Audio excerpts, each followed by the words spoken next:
नमस्कार विद्यार्थी मित्रांनो, स्वागत आहे तुमच्या आपल्या लाडक्या युट्यूब चॅनलमध्ये, ज्याचं नाव आहे गरुडचे क्लासेस मुरुड. विद्यार्थ्यांनो, आज आपण इयत्ता 5वी नवोदयचा प्रश्नपत्रिका संचमधील व्हिडिओ बघणार आहोत. विद्यार्थ्यांनो, हा व्हिडिओ तुम्हाला तुमच्या परीक्षेमध्ये नक्कीच घवघवीत यश मिळवून देणार आहे. व्हिडिओ स्किप न करता शेवटपर्यंत नक्कीच बघा. जर चॅनलवर नवीन असाल तर चॅनलला नक्कीच सबस्क्राइब करा. सोबत असलेल्या बेल आयकॉनला क्लिक करा, जेणेकरून तुम्हाला क्लासेसचे व्हिडिओ नोटिफिकेशन सगळ्यात अगोदर मिळत राहतील. आधी उशीर न करता आपण हा व्हिडिओ सुरू करतोय. विद्यार्थ्यांनो, आज प्रश्नपत्रिका संचमधील जे पहिले गणित आहे ते गणित काय सांगते बघा. 1 ते 20 पर्यंत सर्वात मोठी विषम नैसर्गिक संख्या आणि सर्वात मोठी मूळ संख्या यातील फरक किती आहे. आता काय विचारलेलं आहे हे सगळ्यात महत्त्वाचं आहे विद्यार्थ्यांनो. आपल्याला 1 ते 20 पर्यंतच्या नैसर्गिक संख्येबद्दल विचारलेलं आहे. आता 1 ते 20 पर्यंत सर्वात मोठी विषम नैसर्गिक संख्या कोणती आहे, तर 1 ते 20 मध्ये विषम नैसर्गिक मोठी संख्या आहे 19.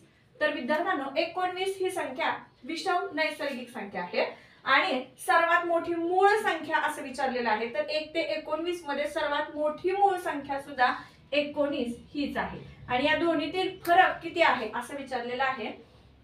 तर आता 19 वजा 19 केलं तर 0 भेटतं, म्हणजे याचा ऑप्शन असा असणार आहे पर्याय क्रमांक सी. तर तुम्हाला विद्यार्थ्यांनो सी पर्यायाला व्यवस्थित गोल करायचं आहे. आता त्याच्यानंतर आपण दुसरं गणित बघतोय. दुसरं गणित आहे 2, 7, 3, स्टार 4 या संख्येला 11 ने पूर्ण भाग जाण्यासाठी स्टारच्या जागी कोणता अंक द्यावा लागेल. आता गणित खूप सोपं आहे, पण आपल्याला असं वाटायला लागतं की अशा गणित आल्यानंतर नेमकं काय करायचं, त्यावेळेला आपलं गणित बरोबर येईल. तर विद्यार्थ्यांना अशा गणितात आता 11 ने पूर्ण भाग जाण्यासाठी विचारले ना, तर 11च्या कसोटीचा विचार करायचा. तुम्हाला कसोट्या पाठ असणं माहिती असणं गरजेचं आहे. आता मला सांगा, या गणितामध्ये काय करायचं आपल्याला बघा की 2, 7, 3, स्टार आणि 4. ठीक आहे, मग आता याला स्टारच्या जागी कोणता अंक यावा असं त्यांनी विचारलेलं आहे. आता 2, त्याच्यानंतर 3, त्याच्यानंतर 4, आपण याची बेरीज करून घेऊया. या गणिताची ट्रिकच अशी आहे विद्यार्थ्यांनो. बघा, 3 आणि 2 5, 5 आणि 4 9. तर ठीक आहे, तर आता या 4 मध्ये या 7 मध्ये किती मिळवावे, म्हणजे एक आड एक करून आपण संख्या घेतलेली आहे, त्यामुळे याची बेरीज 9 आलेली आहे. तर मग या 7 मध्ये किती ऍड करावे म्हणजे 9 होतील, तर ते विचार करायचं. 7 मध्ये जर आपण 2 ऍड केले तर 9 हा अंक आपल्याला मिळणार आहे. म्हणजे निश्चितच स्टारच्या जागी आपल्याला काय भरायचं आहे 9. अशा पद्धतीने तुम्हाला ह्या गणिताचं सोल्युशन करायचं आहे. विद्यार्थ्यांनो, आपण पुढचं गणित बघणार आहोत. गणित क्रमांक 3. याच्यामध्ये काय विचारलेलं आहे, एका पेटीत 420 पेरू आहेत, त्यापैकी 2/21 पेरू काढून त्यांचे 5 समान वाटे केले तर प्रत्येकाच्या वाट्यात किती पेरू येतील असं विचारलेलं आहे. एका पेटीत किती पेरू आहेत बघा, 420 पेरू आहेत. आता 420 पेरू आहेत म्हटल्यानंतर संख्या अतिशय व्यवस्थित आहे, पण पुढे जी दिलेली संख्या आहे ती अपूर्णांकात दिलेली आहे. 2/21 पेरू काढायचे आपल्याला त्याच्यातले, म्हणजे नेमके किती पेरू काढायचे आहेत हे माहिती असणं गरजेचं आहे. आणि त्या पेरूचे परत 5 समान वाटे करायचे आहेत, म्हणजे ते पेरू 5 जणांमध्ये वाटायचे आहेत. ते 2/21 पेरू. तर ते पेरू कसे काढायचे हे मी तुम्हाला आता सांगणार आहे. बघा, एकूण टोटल पेरू किती आहेत 420 गुणिले त्याच्यामधील काढायचे पेरू किती आहेत 2/21. ठीक आहे, इथपर्यंत कळलं. तर मग काय करायचं, 21 1 21, 21 2 42, म्हणजे हा शून्य जसाच्या तसा राहिला. काय मिळालं, 20 गुणिले 2 बरोबर 4 2 4. तर 40 पेरू, ते 420 मधून 40 पेरू बाजूला काढलेले आहेत आणि त्याचे 5 समान वाटे करायचे आहेत. म्हणजे याला 40 ला भागीले आपल्याला 5 करायचं आहे. 5 1 5 5 40, म्हणजे प्रत्येकाच्या वाट्याला येणाऱ्या पेरूची संख्या आहे 8. असं ऑप्शन मिळते आपल्याला पर्याय क्रमांक डी मध्ये. त्याच्यानंतर आपण दुसरं गणित बघतोय. गणित क्रमांक 4. 1 ते 100 पर्यंत असलेल्या 8च्या गुणितातील एकूण गुणिते वर्ग संख्या आहेत. प्रश्न वाचायला थोडासा किचकट वाटतो, पण उत्तर अतिशय सोपं आहे. काय करायचंय, 1 ते 100 पर्यंत असलेल्या 8च्या गुणितातील म्हणजे 8चे गुणित घ्यायचे, म्हणजे पूर्ण 8चा पाडा लिहायचा आहे.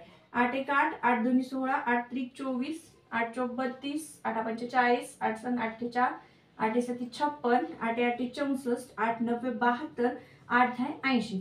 हे झालं 80 पर्यंतचं. पण आपल्याला कुठपर्यंत काढायचं, 100 पर्यंतचं काढायचं. मग दुसरे दोन गुणित जे आहेत ते कोणते आहेत, 88 आणि 96. ठीक आहे, याला सुद्धा 8 ने पूर्णपणे भाग जातो. आता याच्यामध्ये पुढे काय विचारलंय, तर एकूण किती गुणिते ही वर्ग संख्या आहेत. आता वर्ग संख्या असलेले गुणित म्हणजे कोणत्या संख्येचा वर्ग आहे. ठीक आहे, आपण आता तो आहे 8चा वर्ग 8 8 64 आणि 4चा एक वर्ग 4 4 16, 4चा वर्ग 16 आणि 8चा वर्ग 64 असे 2 गुणित वर्ग संख्या आपल्याला मिळतात. म्हणजेच ऑप्शन असणार आहे पर्याय क्रमांक सी. चला विद्यार्थ्यांनो, आपण पुढचं गणित बघतोय. गणित क्रमांक 5.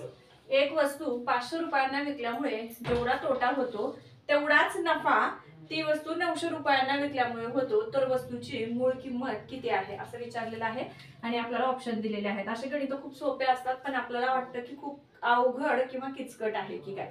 आता बघा, अशा गणितामध्ये काय करायचंय, एक वस्तू जी आहे ती किती रुपयांना म्हणजे विकल्यामुळे जेवढा तोटा होता, 500 रुपयांना विकल्यामुळे जेवढा तोटा होतो तेवढाच नफा ती वस्तू 900 रुपयांना विकल्यामुळे होतो. ठीक आहे, मग काय करायचं हे लक्षात ठेवायचं आणि याला भागिले 2 करायचं. मग या दोन्ही वस्तूंची जी विक्री किंमत आहे त्याची बेरीज करायची. 900 अधिक 500 बरोबर 1400 भागिले 2 करायचं. ठीक आहे, बे एक बे, बे 7 14 आणि 2 शून्य जसेच्या तसे. म्हणजेच त्या वस्तूची जी मूळ किंमत आहे ती किती आहे, 700 रुपये. ऑप्शन काय मिळतो आपल्याला, पर्याय क्रमांक डी. त्याच्यानंतर आता आपण पुढचं गणित बघतोय. गणित क्रमांक 6. राजेश 60 सेकंदात 150 मीटर चालतो, तर त्याचा ताशी वेग किती कमी आहे असं विचारलेलं आहे. राजेश किती चालतो बघा, 60 सेकंदामध्ये 150 मीटर चालतो. ठीक आहे, मग अशा गणिताचं जे सूत्र आहे ना ते लक्षात ठेवायचं आहे. आपल्याला त्याचा ताशी वेग काढायचा आहे. ताशी वेग बरोबर अंतर भागिले वेळ गुणिले 18/5. ठीक आहे, मग आता सांगा मला अंतर किती आहे बरं, 150 मीटर चालतो तो, आहे की नाही, आणि किती वेळामध्ये चालतो, तर 60 सेकंदामध्ये चालतो. आणि गुणाकारामध्ये परत 18/5 आपल्या सूत्रातील आहे ते ठेवायचं आहे. ठीक आहे, चला मग आता काटछाट करून घेऊया आपण. हे शून्य गेलं, हे शून्य गेलं. ठीक आहे, 6 1 6, 6 3 18, 5 1 5, 5 3 15, 3 3 बरोबर 3 3 9 किमी. तर ऑप्शन काय मिळालेला आहे, पर्याय क्रमांक ए. चला तर विद्यार्थ्यांनो, कसा वाटला तुम्हाला आजचा आमचा हा व्हिडिओ हे कमेंट्स मध्ये मला नक्कीच सांगा. भेटूयात अशाच नवीन प्रश्नपत्रिकेतील नवीन गणितासोबत. तोपर्यंत सगळ्यांना धन्यवाद आणि परीक्षेसाठी सर्वांना ऑल दी बेस्ट.